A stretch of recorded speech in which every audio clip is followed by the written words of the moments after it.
Hello everyone, welcome to my channel Study with Moshini. Today we are going to discuss about chapter 1 of class 8 NCERT Geography, and the chapter name is Resources. So here is the topic, that what is resources? All materials available in our environment which satisfy our needs are called as resources. And simply we can say that anything that can be used to satisfy our need or has value can be called as a resources. Like water, electricity, rickshaw, vegetables and textbook all have utility and hence are considered as resources. All the resources have value or worth. Some resources have economic value, some do not. Some may become valuable only over a period of time. For an example, your grandmom's home remedies may not have commercial value at present, but if they are sold, they could also be economical valuable. Meanwhile, the two factors that change substances to resources include time and technology. So here you can give the examples, like each discovery or invention leads to many others. Like for an example, discovery of fire led to practice of cooking. Invention of wheel resulted in the development of newer modes of transport. So that is all about the concept of resources. So here the topic is classification of resources. So here you can see that resources are divided into two, that is natural resources and human resources. Okay, now natural resources are again divided into renewable and non-renewable resources, and renewable again divided into two, that is continuous and biological. Biological again divided into natural vegetation and wildlife.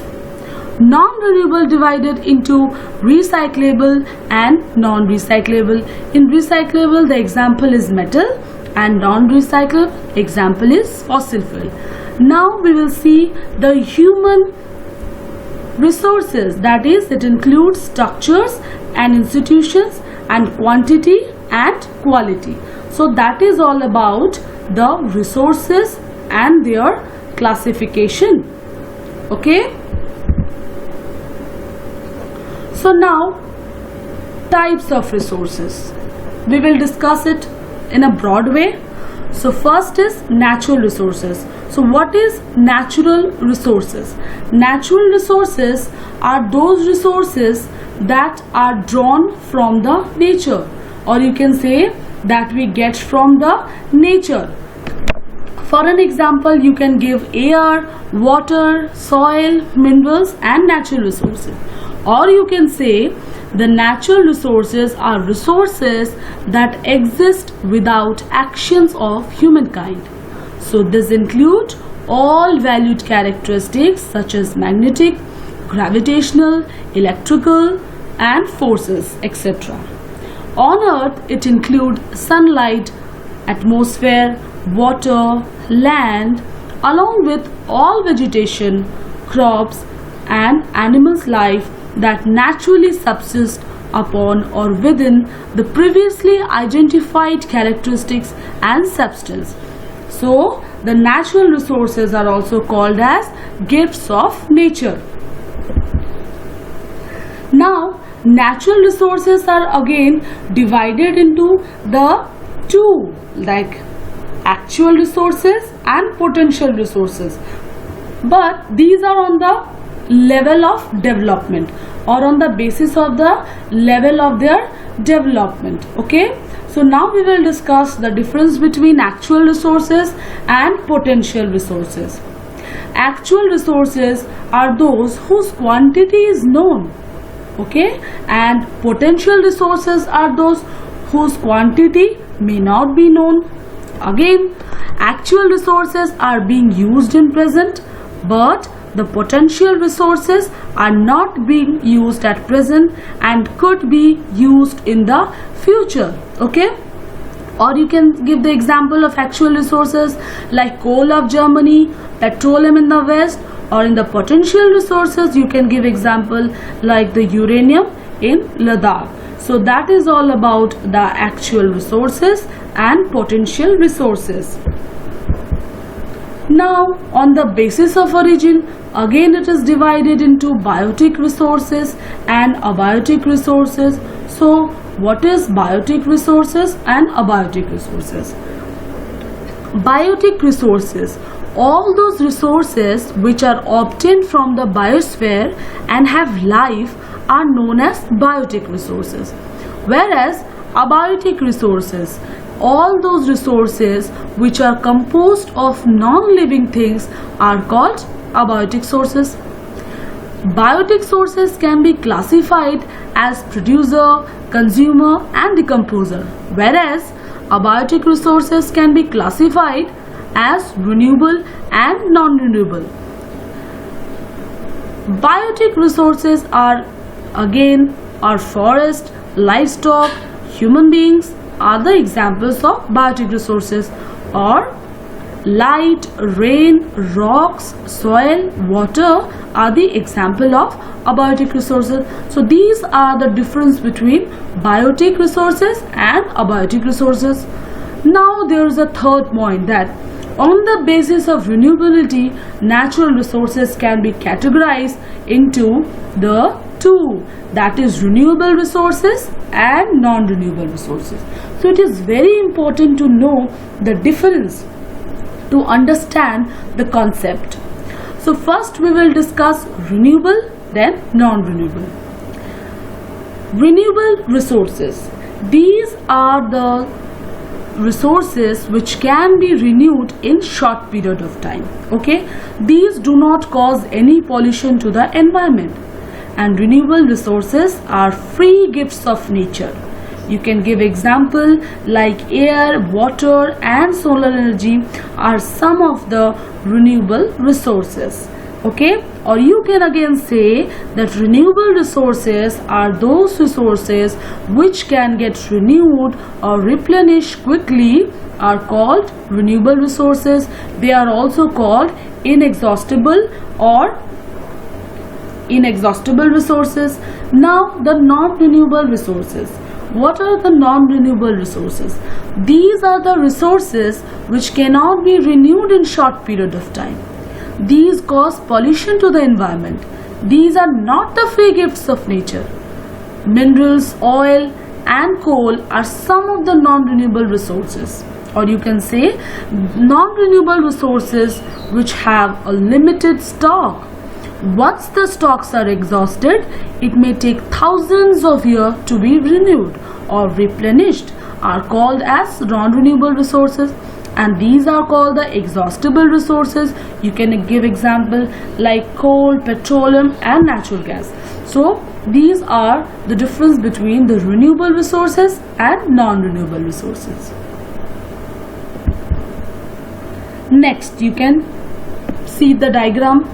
Here in the left side there is a renewable energy, and in the right side there is a non-renewable energy. So renewable energy, here you can see the energy, then energy biomass, then hydropower, then wind energy, then solar energy, then geothermal energy. So these are the renewable energy that can be renewed. Okay, and here in the right side you can see that non-renewable energy like fossil fuel, natural gas, coal and nuclear energy. These are the non-renewable energy, right? Now the fourth point, on the basis of the distribution, like ubiquitous resources and localized resources. So what is the difference between the ubiquitous resources and localized resources?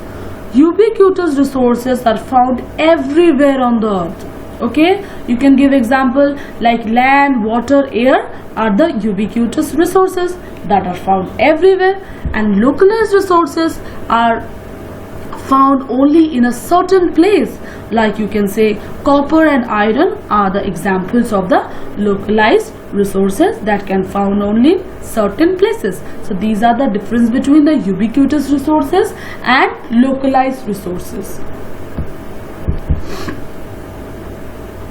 Now the concept is human-made resources.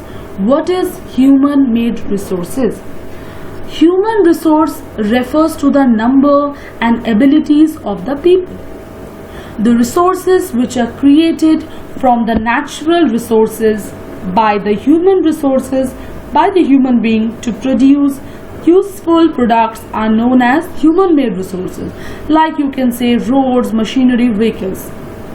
Or simply you can say human-made resources are resources that are obtained by modifying natural resources like iron, steel, aluminium.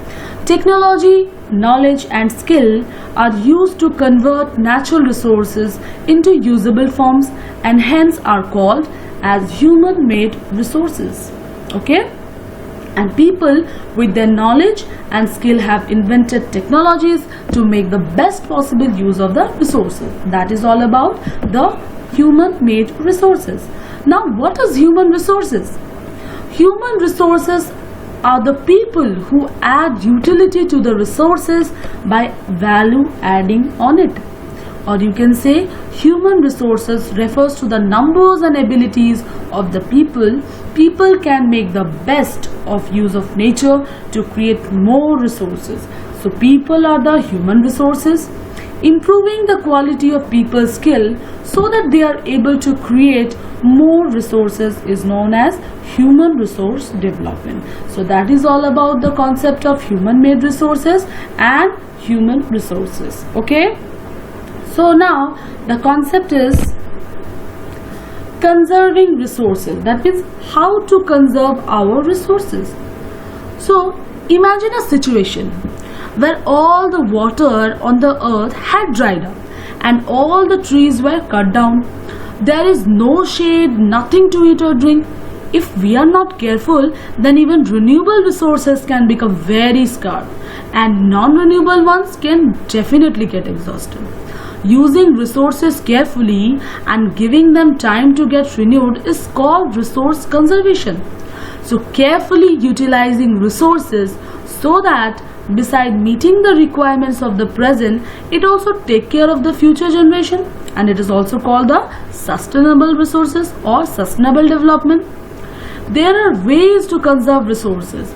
Each person can contribute by reducing consumption, recycling and reusing things. Okay, so conservation of resources, you can simply say, that refers to using natural resources carefully so that they could be renewed and continue to be used in the future. Okay, so that is all about the conserving resources and sustainable development. Okay, as we know that sustainable use of resources. So now how to use the resources in a sustainable manner? It refers to carefully utilizing resources and balancing the need to use resources and also to conserve them for the future generation. Second, it is our duty to ensure that all uses of renewable resources are sustainable. The diversity of the life of the earth should be conserved.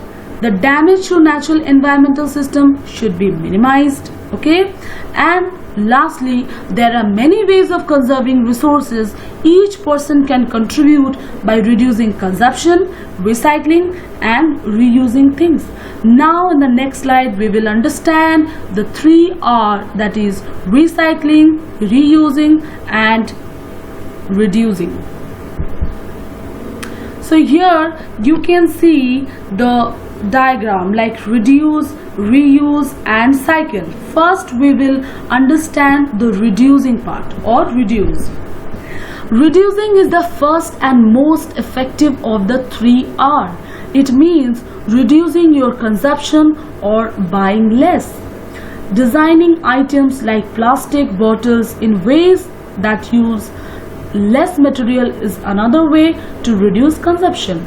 Using steel cutlery instead of plastic utensil, buying used goods, mending clothes instead of buying new ones, and consuming less electricity are all examples of ways you can reduce in your own life. Okay, right? Now we will understand the concept of reuse.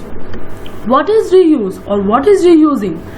So, rather than throwing out items like clothing or food jars, consumers can find new uses for them and thereby reduce their consumption of new resources. Composting, using jars to store beverages or leftover food, and trading or selling used DVDs rather than throwing them out are all examples of ways people can reuse. Okay, reusing is the second most effective of the 3R. It avoids creating waste rather than trying to recycle. It wants it already there. So now we will understand the concept recycle. What is recycle or recycling? Recycling is the third of the 3Rs.